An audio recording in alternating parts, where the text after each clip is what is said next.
rádio e a TV Brasil Espírita apresentam o Espiritismo na Arte.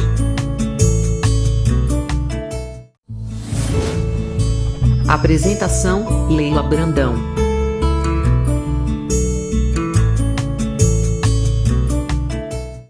Olá, amigos queridos da Rádio Brasil Espírita de Alagoas. Eu gostaria muito de agradecer essa oportunidade de estar refletindo a respeito do Espiritismo na Arte junto a vocês.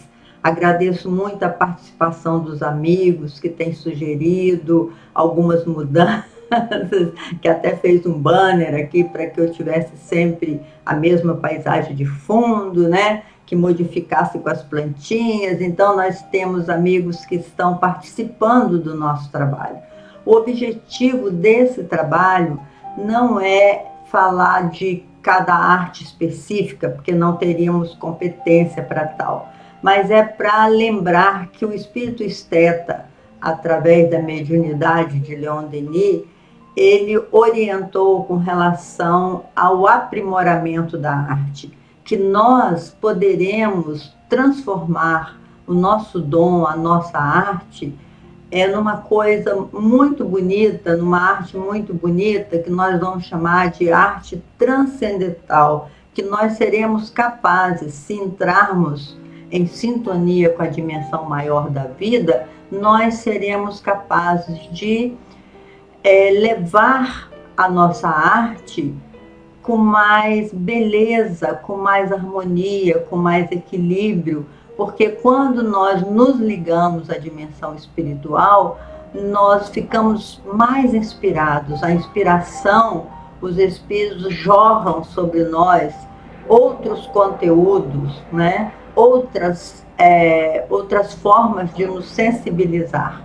Então, nesse instante que nós estamos iniciando, eu gostaria muito de pedir a Jesus que me envolvesse na sua paz, porque todo esse trabalho nós estamos realizando como voluntários e toda essa equipe da Rádio Brasil Espírita, rádio e TV agora, né? Porque toda rádio já se torna uma TV pela possibilidade da web.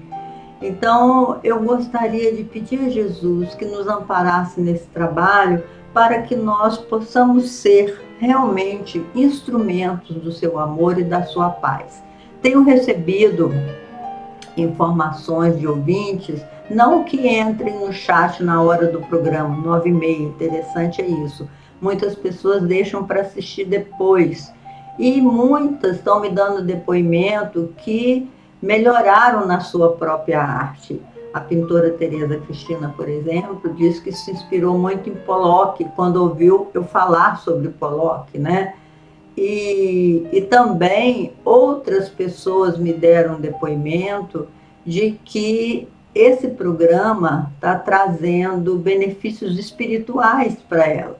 Que ela, por exemplo, quando eu falei sobre o sono, que ela passou a dormir melhor. De modo que vocês, meus irmãos, qualquer encontro em nome de Jesus, é bom que se coloque uma água, porque essa água vai ser fluidificada por esses mensageiros do bem que desejam que nós façamos da nossa vida uma verdadeira arte.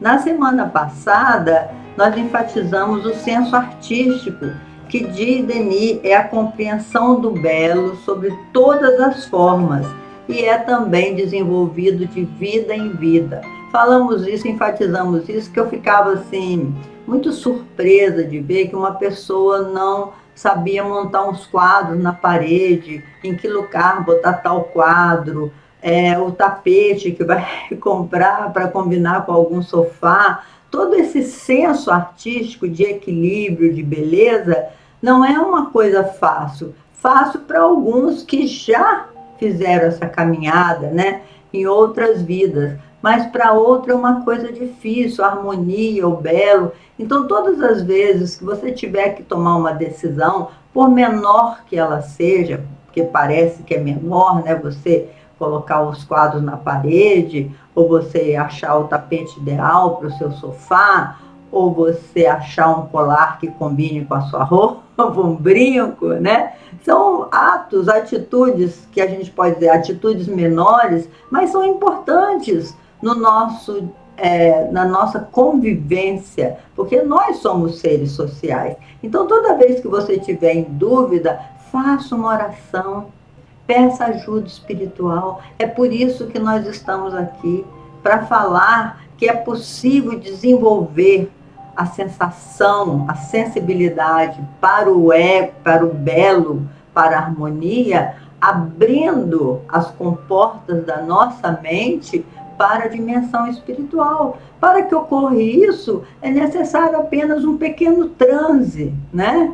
O transe é essa capacidade que a gente tem de acionar essa glândula pineal, que é essa válvula transreceptora, né, que nos permite, que os orientais chamam de terceiro olho, que nos permite entrar em sintonia, não só com a nossa própria história, com o nosso subconsciente, com os nossos fantasmas íntimos, mas também com a dimensão mais ampla da vida. E a única forma da gente fazer uma conexão mais rápida é uma prece. Ainda que dizendo assim, Senhor, me ajude aqui, estou precisando de ajuda. O seu guia espiritual certamente ficará muito sensibilizado com o seu pedido de humildade para todas as suas realizações. E a semana passada também nós iniciamos o capítulo que Denis chamou da literatura e oratória. Diz Denis que a literatura e a oratória são poderosos meios para irradiar o pensamento em nosso mundo. A maioria dos grandes oradores, diz Denis, experimenta o sopro do invisível. A inspiração, o sopro do invisível, a inspiração lhe chega em rápidas ondas que fazem surgir as expressões e visualizações que provocam entusiasmo das multidões. E isso é muito verdade. Tem mais de 30 anos que eu faço palestra e eu não esqueço antes da minha palestra nós vamos falar sobre isso agora, como que a gente organiza uma palestra e como que a gente se conecta com a dimensão espiritual. Você reserva uns minutinhos antes, né? Fica lá num cantinho quietinho, pedindo a Jesus que você seja um instrumento da dimensão espiritual. Você se conecta e durante a palestra, é muito impressionante, parece que se abre um quadro na nossa mente e a gente vai conseguindo ter começo, meio e fim, conectando uma coisa com a outra, tendo essa coesão, né? Assim, e incrível como essa ajuda chega e que a gente não devia prescindir dela. No momento de aparecer num público numeroso, Denis confessa que sentia mal-estar físico, ele sentia uma violenta enxaqueca, mas depois da prece tudo melhorava. Então, veja bem, quem que já não passou por isso, né? Eu me lembro a primeira palestra que eu fui fazer, a minha irmã, que era mais experiente em palestra, minha irmã mais velha, ela falou assim para mim, Leila, olha, você tem meia hora, não, você tem 15 minutos para falar. Prepare esse texto aqui para você falar em 15 minutos. Só 15 minutos, se você se sentir segurança, eu vou deixando você falando mais até meia hora. Eu falei, tudo bem. Aí preparei, fui para frente do espelho, olhei a melhor posição das mãos, toda aquela teoria que a gente tem a respeito de falar em público, que nós vamos desenvolver um pouquinho aqui para compartilhar com vocês. Aí eu levantei para falar e em 5 minutos eu já tinha falado absolutamente tudo que eu tinha preparado. Não me ocorreu mais nada, me deu um branco, aquela dor de barriga, aquela suação de estresse, aquela suação de estresse, meus irmãos. Enfim, não consegui, foi a primeira vez. E depois, quando você fracassa, quando numa tentativa você fracassa, você acha que nunca mais vai conseguir, né? Não pode desanimar, porque com o tempo você vai até usando todos os seus recursos, inclusive da respiração. Então, hoje falaremos dessa arte de falar em público. O conteúdo, primeiro passo é colher as ideias. A gente chama assim, o passo de colher as ideias. É o primeiro passo. Você tem que pegar, te deram um tema para falar, ou você escolheu o tema, então você vai procurar um conteúdo, né? Colher as ideias, chama você ler livro a respeito, você ver textos a respeito, você ver uma palestrinha já que foi dita a respeito, para você tirar suas conclusões. É necessário colher as ideias.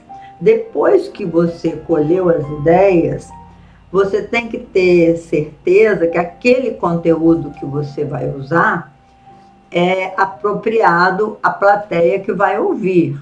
Né? Assim, se é um conteúdo para falar para um grupo restrito, que já tem um nível assim, intelectual que você conheça, ou se você vai falar para uma grande massa de gente que você não conhece o nível evolutivo, não conhece o nível de estudo, ou você vai falar para um grupo de assistidos, por exemplo.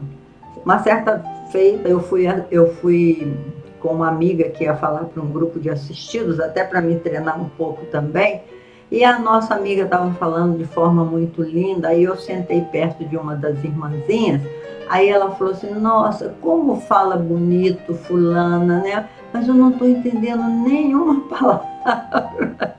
Ou seja, não conseguiu se comunicar com a plateia, porque o conteúdo estava avançado demais para aquela plateia. Essas plateias, às vezes, nunca ouviram falar de espiritismo, nunca ouviram falar de fluidos, e então tem que ir num para passo, e esse conteúdo, só para enfatizar isso, tem que ser de acordo com as pessoas que vão assistir, que você tem que se comunicar. O segundo passo é organizar as ideias. Você já colheu as ideias, já viu que o conteúdo é bom para aquele nível de pessoa, se você vai falar só para mulheres, ou só para homens, ou só para adolescentes, só para jovens, né? Então você tem que saber para quem que você vai falar e adequar o conteúdo. Senão se você também faz um conteúdo muito pobre, as pessoas às vezes dormem, às vezes vão saindo devagarzinho, né? Assim, então a gente tem que adequar o conteúdo. E no segundo momento, nós temos que dividir introdução, desenvolvimento e conclusão. E observar o tempo que você vai gastar em cada parte. Vamos dizer, uma palestra de 40 minutos, que eu acho que é uma palestra de um tamanho bom, às vezes 50 minutos, quando você tem mais experiência, né? Mas a gente não deve passar muito do tempo, porque fica muito cansativo. Hoje em dia, o pessoal quer mais velocidade, né? Então, você vai determinar o tempo, 40 minutos, 5 minutos para introdução, mais 5 minutos para conclusão, 10, sobrou 30 minutos no seu desenvolvimento, porque é introdução, desenvolvimento, conclusão. E todo o discurso precisa ter coerência, né? E coesão. Você tem que ligar uma coisa na outra. Você não pode contar um caso, depois não usar mais aquele caso. No desenvolvimento você entra com outra coisa e você conclui. E a pessoa às vezes fica assim, de que mesmo que ela falou? Às vezes a pessoa grava uma historinha que você contou, que a história é muito importante para abrir, né? Para exercitar com os nossos irmãos, os nossos amigos, exercitar os neurônios. A gente às vezes conta um caso, às vezes canta uma música na introdução, tudo isso é válido. Às vezes declama uma poesia, tudo isso é válido na introdução. Normalmente gastamos de 3 a 10 minutos, isso é a teoria, né? Toda arte tem teoria e tem prática. A gente gasta de 3 a 10 minutos na introdução, porque a introdução é importantíssima. A introdução é que chama a pessoa para a palestra, né? Quando você introduz o tema, a pessoa fica atenta. Aí pode ser uma poesia, pode ser uma frase, por exemplo, tem uma frase de de Vitor Hugo que eu gosto muito, que ele fala: "Há algo mais espetacular do que o mar, o céu. Há algo mais espetacular do que o céu, o âmago da alma humana." Isso é uma frase de Vitor Hugo. E aí você desenvolveu um pouquinho a respeito disso, porque que ele acha a gente tão espetacular assim, é muito bom. Você pode usar uma frase, qualquer frase de efeito é importante nesse início. E não deixar de esclarecer qual é o tema da palestra que você vai fazer nessa introdução. Terceiro passo, o desenvolvimento. No terceiro passo, aí você vai desenvolver o seu tema coerente com aquela introdução que você fez. Nesse terceiro passo, que é o desenvolvimento, na técnica da oratória, a gente não pode esquecer a voz, as mãos, o olhar, a fisionomia, o riso, os recursos audiovisuais que a gente hoje em dia tem muito recurso, né? Tem filmes pequenos, tem transparências, os recursos individuais são muito importantes, mas a gente precisa tomar cuidado com uma coisa: a letra precisa estar bem grande, visível. Então você não pode, no recurso visual, usar muito escritos, fica muito cansativo. Você tem que botar uma letra bem grande, visível, uma ilustração também visível, e que as pessoas possam acompanhar o que você está falando e olhar no audiovisual. Se você vai só ler, então não é uma oratória, não é uma palestra, é uma exposição de dados, né? O importante é você usar o recurso individual para ajudá-lo a desenvolver o tema, e não para ficar lendo o tempo todo. Porque se for para ler, a pessoa pode ler em casa, né? Não precisa de um orador ali para tornar mais bonito aquele tema, né? Então, o que a gente fala sobre a voz é que a gente pode brincar com a voz, assim como na arte de contar histórias, nós podemos também brincar com a nossa voz. A gente pode falar baixinho em determinados momentos, tipo segredando, né? A gente pode ampliar na hora, dar volume à voz, para dar aquele choque assim da voz. Então, nós podemos brincar com a nossa voz no bom sentido, utilizar a voz de modo a dar uma harmonia e um ritmo bonito à nossa palestra. Outra coisa que tecnicamente a gente precisa saber é que o olhar tem que contemplar todas as pessoas, como nós falamos no ato de contar histórias. Você tem uma pessoa aqui do lado, você olha para ela, tem aqui na frente, ou tem muitas pessoas do lado direito, mas não é ficar o tempo todo assim para ficar tonta também, né? Mas olhei para cá, falei com a população daqui, olhei aqui para o meio, falei um pouco para cá, olhei aqui para o meio, para o lado esquerdo, e a gente tem que soltar as nossas mãos, porque a mão tem a sensação do abraço, você está acolhendo a pessoa que você quer levar informações. Então, os braços têm que ser soltos, você não pode ficar falando assim com a mão fechada, com a mão fechada, né? Ou botar uma mão no bolso e só usar uma, que aí a pessoa vai ficar assim: o que ele tem naquele bolso que ele tem que segurar, né? Temos que usar técnicas possíveis para tornar mais interessante, né, a nossa fala. E na conclusão, o terceiro passo, desenvolvimento, o quarto passo é a conclusão. Fechar como iniciamos.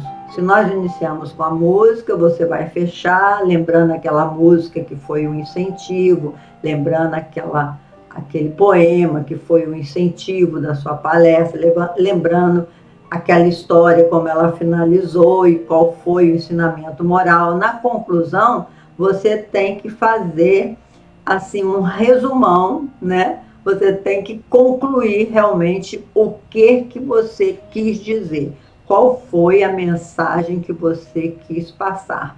E se estourou o tempo, nós não podemos deixar estourar o tempo. E muitas vezes acontece isso.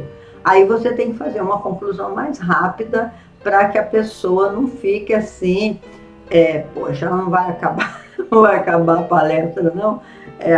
Não cria ansiedade nas pessoas em relação ao fim. O bom é quando as pessoas dizem assim pra gente, ai, Leila, queria que não acabasse. Aí você cumpriu a sua trajetória. Ai, eu ia te ouvir a noite toda. Muitas vezes você ouve esse depoimento. Outras vezes você não ouve depoimento nenhum, porque nem todas as vezes você agrada, né? Assim, mas o importante é você agradar a sua própria consciência. Às vezes a gente sai tão frustrada da palestra porque diz assim, puxa vida, não fui bem hoje. A gente sabe avaliar como que a gente não foi bem. Então, por isso que eu trouxe aqui também uma outra técnica, os 10 mandamentos para falar em público. Isso nós colocamos no nosso livrinho, Manual para Falar em Público. É um manual que nós escrevemos um tempo atrás, eu, Silene, minha irmã mais velha e Dalva. Todas nós três trabalhamos com a divulgação da doutrina a partir da oratória, da escrita através dos livros. Então, nós publicamos esse livro, Manual para Falar em Público, que está esgotado também, não tem mais dele. Se Deus quiser, quem sabe a gente publica, mas agora as publicações são feitas de outras formas, né? Porque as pessoas não estão querendo comprar mais livro, tem que ser tudo digitalizado, eu acho, alguma coisa assim, não sei. Mas aí, os 10 mandamentos para falar em público. 1. Concentre-se, afaste-se um pouco antes de iniciar para conectar-se com o tema. Então, o tema que foi te dado, digamos, há muitas moradas na casa do meu pai. Um exemplo, aí você se afasta um pouquinho antes de fazer, fala, Senhor, permita que eu possa levar ao coração das pessoas essa boa nova, né? Porque é muito bom ter muitas moradas, a gente saber que não vai morrer nunca, saber da nossa eternidade, da nossa imortalidade e que poderemos viajar por múltiplos mundos habitados. Isso é muito gostoso. Então você afasta um pouquinho.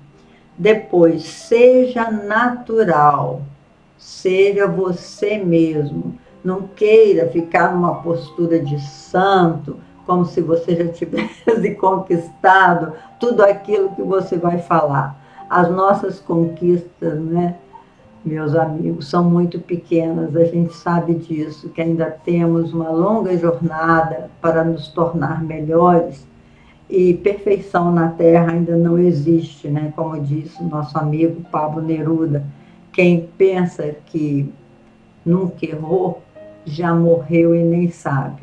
Aliás, depois nós vamos trazer poesias de Pablo Neruda, quando eu estive na casa dele lá em Isla, né? Isla Grande, lá no Chile, que a minha filha morou no Chile uns tempos, morou 4 anos no Chile, fez seu doutorado lá, e agora volta, porque ela é casada com um diplomata chileno.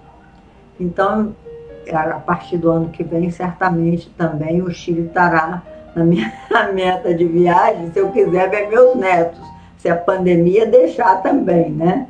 Vamos orar. Mas, enfim, Pablo Neruda é uma grande figura que passou pela Terra, e ele dizia assim, quem pensa que nunca errou, já morreu e nem sabe, né? Então, a gente precisa ser a gente mesmo. Não adianta falar de conquistas que você não tem, assim, não adianta simular que você já tem as conquistas, isso não adianta. O melhor mesmo é a gente ser gente, né? Ser gente, ter humanidade, saber que vai errar muitas vezes, e o importante é errar e passar por cima desse erro sem se machucar muito, que às vezes a gente fica com aquilo, por que eu falei aquilo, por que eu fiz aquilo? Não, bola para frente, tá bom? Não fica se martirizando porque errou. O erro faz parte. O importante é a gente continuar, a gente não esmorecer. Vamos continuar. Seja natural, não queira imitar ninguém. Porque quando você quer imitar alguém, é claro que a gente tem os nossos ídolos, né? Da oratória, Divaldo Franco, Arthur, como é que chama? Raul Teixeira, grande orador, e atualmente Haroldo Dutra, tantos oradores que a gente gosta de ouvir eles falarem, mas não tenta imitá-los, porque se você vai imitar alguém, você deixa de ser você mesmo, você passa a ser uma imitação, né? Assim, a gente tem que ser a gente mesmo. Terceiro, tenha calma. Acelerou, né? Você ficou acelerada, respira. Pode até dar uma paradinha, dá um golinho, toma um golinho d'água. No início da palestra, uma outra coisa importante da gente saber, no início da palestra, a gente tem que começar mais devagar, porque a adrenalina é muita, e aí a sua como é que se diz? A sua vontade é de acelerar, porque você está cheio de adrenalina, né? Mas não, aí você respira, vai devagar para acessar as ideias, acessar tudo aquilo que você preparou. Depois, tenha calma, comece mais devagar para esperar baixar a adrenalina, esse é o 3. E respire profundamente. A adrenalina baixou, né? Olhar a plateia, é o 4. Procure olhar inicialmente para quem lhe apoia com os olhos. Olha que dica importante. Você está numa plateia, você vê que tem um lá, tá assim, ó. Quando a pessoa está assim, ela está fechada a você, né? Então, não olha muito naquela direção. Já tem outro que está com um sorrisinho bom em sua direção, às vezes faz até um gestinho para você.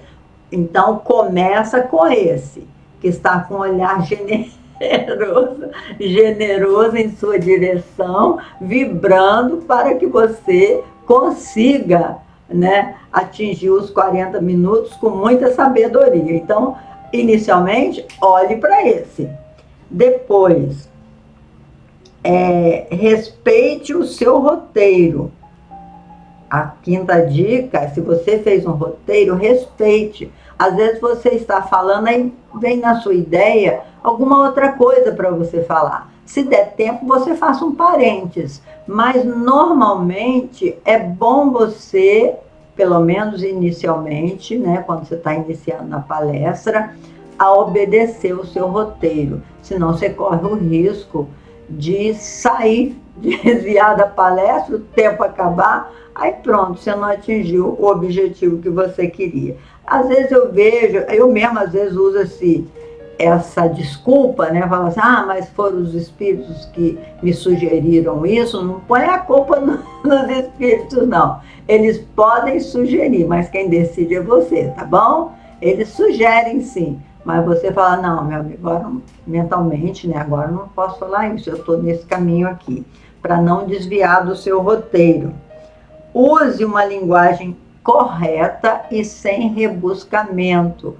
De vez em quando eu tenho uma escorregada nisso. Eu vou usar uma palavra que às vezes eu não sei pronunciar direito. E aí fica aquela coisa gaguejando em cima das palavras. Então, preste atenção nisso. Não use palavras que você tem dificuldade em pronunciar, porque aí vai dar uma escorregada nisso, né? Outra coisa, se ocorrer o branco, repita a última frase dita vagarosamente. Às vezes você está falando, você está discorrendo um assunto, de repente deu aquele branco. Aí você procura lembrar a última frase que você falou. Então você repita essa frase vagarosamente, porque aí essa frase vai te conectar com o seu roteiro, né? Assim, mesmo que esteja na transparência, você volta lá na última transparência, dá uma repetida para lembrar onde foi que você parou e dá uma continuidade, tá? Continuidade. Use energia, entusiasmo e emoção. É o item 8. Use energia, entusiasmo e emoção. Então, conte as coisas, se você for contar, sentindo realmente. A emoção conecta com o irmão e a humanidade, né? Use a emoção. Vale a pena você falar com emoção, falar com entusiasmo. Por que nós estamos falando aqui? Aonde a gente quer chegar? Me ajuda, companheiro. Nós temos que chegar juntos. Use da emoção, da energia, do entusiasmo, porque aí você vai envolver o público que precisa, que nós todos precisamos do conhecimento. Quando a gente está falando sobre alguma coisa, nós somos os primeiros a necessitar essa coisa, os primeiros beneficiados, né? E, finalmente, treine a palavra que não pronuncia corretamente e finalize. Não deixe as coisas em aberto. Se você abriu alguma coisa para falar, não pode dizer assim, ai, gente, agora assim, não dá mais tempo, vamos deixar para a semana que vem. Não, finalize, conclua. Se você viu, o irmão avisou, normalmente eu peço que me avise, ó, falta 5 minutos. Então, finalize o tema que você está falando. Então, estamos agora no nosso tempo também, finalizando. Espero que vocês tenham gostado. Continuem trabalhando conosco. Hoje nós fizemos o estudo do dia 2 de outubro, né? Hashtag 9, esse foi o nosso nono encontro, não sei se eu falei no início, mas eu sempre gosto de localizar vocês.